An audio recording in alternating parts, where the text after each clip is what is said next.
Le 21 novembre 1949 à 15 heures. Jésus dit: ce même jour, l'année dernière, j'ai dit que j'enlèverais aux bergers leurs sacs et leurs bâtons pour mettre les Samaritains à l'épreuve. C'est ce que j'ai fait. J'ai arraché un masque et plus d'un. Et j'ai terminé leur mise à l'épreuve parce que c'était la dernière pour eux.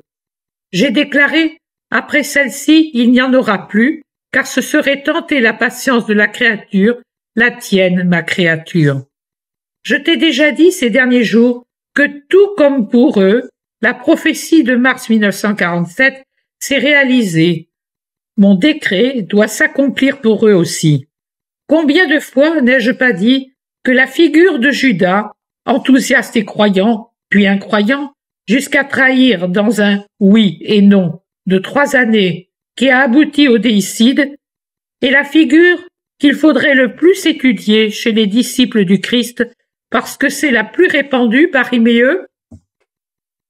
Combien de fois n'ai-je pas dit que la maison de Béthanie ne pouvait pas accueillir les prêtres et les pharisiens, mis à part 2 ou 3 qui étaient des exceptions dans la masse?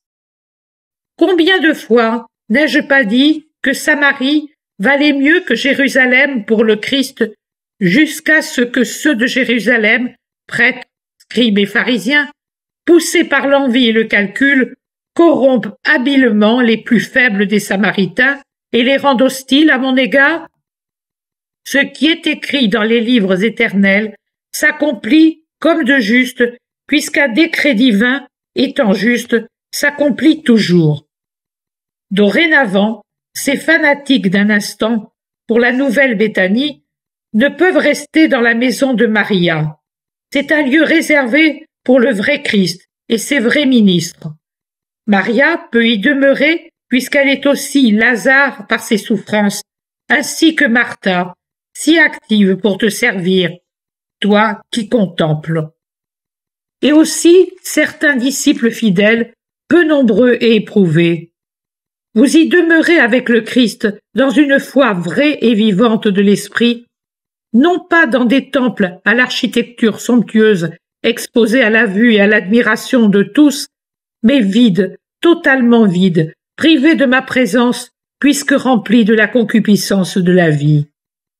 Maria, la concupiscence les a saisis à partir du moment où ils ont cessé de croire en ce que tu es. Toi, Maria, tu éteins la concupiscence chez ceux qui t'aiment, puisque tu es, toi, ma fleur, un effluve de moi.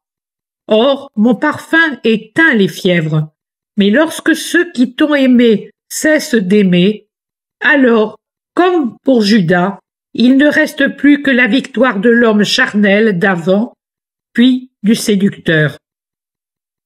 Il était nécessaire de les éprouver pour briser leur orgueil de se croire parfait.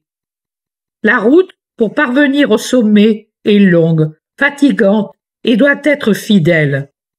Parfois, une vie ne suffit pas pour atteindre les sommets de la justice. Et même, arrivé là, on n'est pas en sécurité, à moins de s'élever encore et de se clouer sur la croix de la charité parfaite, qui est un sacrifice complet. Toi, tu y es et tu y restes. Tu ne t'effondres pas, parce que tu as voulu que l'amour te crucifie là pour être plus sûr de ne pas tomber. Tout en toi me répète. Je te l'ai dit bien souvent. Il s'ensuit pour toi pauvreté, incompréhension, trahison, mépris, calomnie. Tout comme pour moi. Solitude aussi. Les grandes âmes sont toujours seules. Il n'est pas possible à tout un chacun de s'élever là où les très rares âmes vraiment grandes planent. Mais la grandeur éternelle, parfaite, c'est-à-dire Dieu, descend là où se trouvent les solitaires, et seul l'ami suffit à combler les vides de ceux qui désertent une sainte amitié. Moi, je te reste, et je suis toujours plus à toi, je fais toujours plus un avec toi. Mais à cela, je dis qu'il est inutile de m'appeler, puisqu'ils ont préféré d'autres voies et d'autres voies à la mienne, et ont choisi de se comporter avec toi comme pour certains disciples infidèles, bien qu'ils aient été rappelés à la justice par moi, le firent à mon égard. Ma parole est salut, lumière, sagesse pour les humbles de cœur, mais elle est poison pour ceux qui ne le sont pas. J'ai parlé pour proposer une juste voie à leur piété littérale, non spirituelle, mais en heurtant leur moi charnel, ma parole l'a ouvert, car elle est puissante, et, comme je l'ai dit, il est sorti de leur moi, de leur cœur, ce qui y était caché. C'est du cœur que proviennent les mauvaises pensées, les envies, les jalousies, les fornications et les vols, y compris ceux qui sont moraux et spirituels, plus graves parce que, impunis sur terre, ils seront jugés et punis dans la seconde vie. C'est aussi de là que proviennent les faux témoignages et les blasphèmes contre Dieu et son prochain. Il est donc inutile de m'appeler alors. La charité ne vient pas au secours de ceux qui blessent sans charité ma servante innocente, toi. Et devant les malheurs qui les frapperont, ils diront « Nous l'avons voulu, parce que nous avons pratiqué l'injustice et l'animosité contre cet ami de Jésus qui nous aimait et nous aime encore. » Comment peuvent-ils demander pardon à Dieu quand, sans justice ni miséricorde, ils n'abandonnent pas leur rancœur injuste à ton égard? L'Ecclésiastique le dit, et il en est bien ainsi. Quant à toi, chante. Toi qui étais irrité, tu as rejeté ton irritation pour me consoler. Toi, mon Sauveur, lève mes craintes. Ma force vient à mon secours. Ma joie, réjouis-moi. Sois bénie, ma Violette.